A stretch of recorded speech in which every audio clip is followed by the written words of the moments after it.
Ready?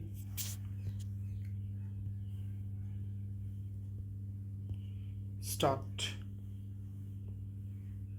I am delighted to be here today to address the Conference of Governors.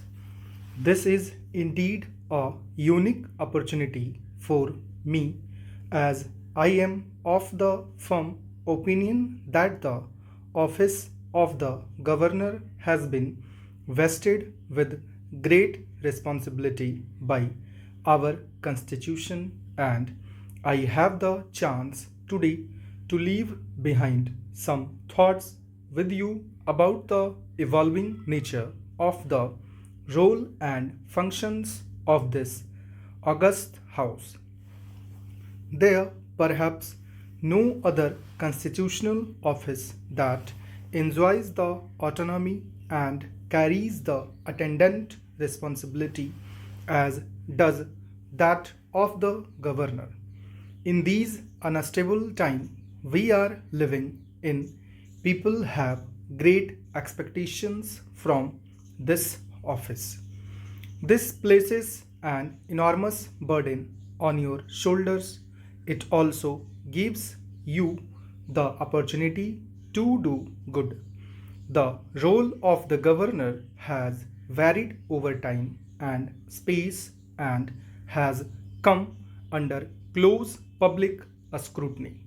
The greater the responsibilities attached to an office, the greater will be public scrutiny in a democracy. In our evolving polity, where political patterns have changed substantially over the last 70 years, there is bound to be some partition controversy or the other challenging the authority and dignity of this high office. This places an added burden on your shoulders to rise above partisan politics while discharging your constitutional obligations.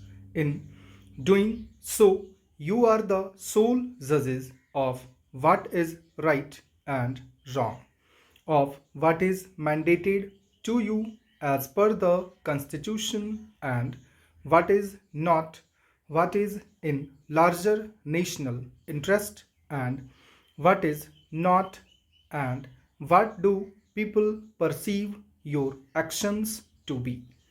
I am sure that each one of you has reflected on this aspect of your work, and am confident that you have the wisdom, experience, and sagacity to deal with these situations.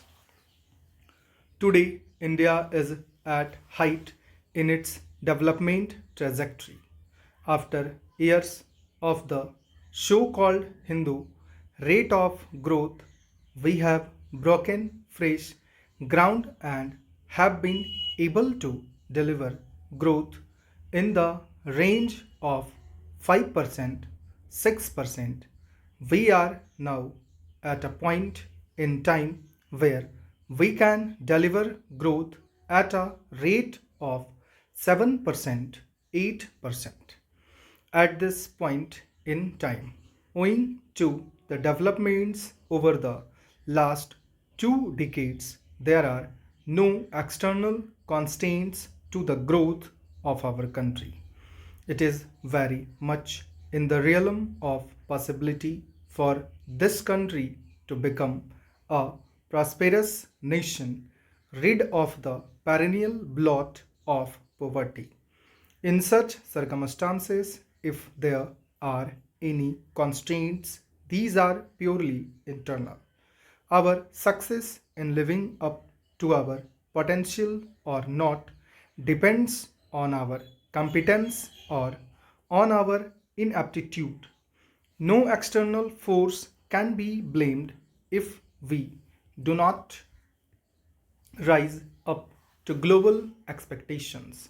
Therefore, I will emphasize that it is an obligation for all of us in this august gathering to reflect on our roles in ensuring that the processes of development are allowed to take place unhindered. It is this vision of a rising India that must guide our actions while discharging our duties. Governors have a critical role to play in our nation's progress. In a way, you are the custodians of our future. You are the representatives of the center in states and hence. You bring a national perspective to a state level action and activities. While many changes have taken place at the national level in the economic sphere over the last 2 decades, much more needs to be done.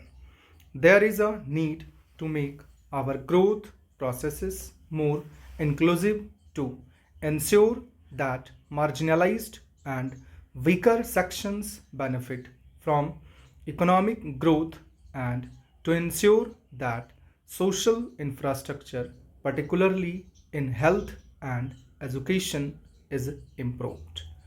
Much of this is to be done at the state level and hence the role of governors in ensuring that this happens. As I had said earlier, the environment for India's development has never been as favorable as it is now. Increased resources can flow in only if safety and security is ensured. This requires peace, tranquility, and the rule of law. This conference has devoted considerable attention to the challenge of internal security. The challenges we face on the internal security front arise partly as a consequence of the unevenness of our growth processes. The inequities that remain in our social institutions and the shortcomings sometimes of our political institutions. There may be other more complex issues like language, caste, or religion or cultural rights. In this complex world that we live in, all these facets have to be taken into account in evolving a concerted and effective strategy to counter these challenges. Sometimes internal security problems are outright acts of extremism and terrorism for which there can be no space in a democratic polity. A democratic government has to distinguish between the genuine and legitimate expression of dissent and disaffection and the manifestations of anti national, anti social, and anti people threats to our democratic way of life. Often, these challenges also arise because we are an open society and have allowed free expression to dissent of varying degrees. This is not our weakness but our strength. Stop.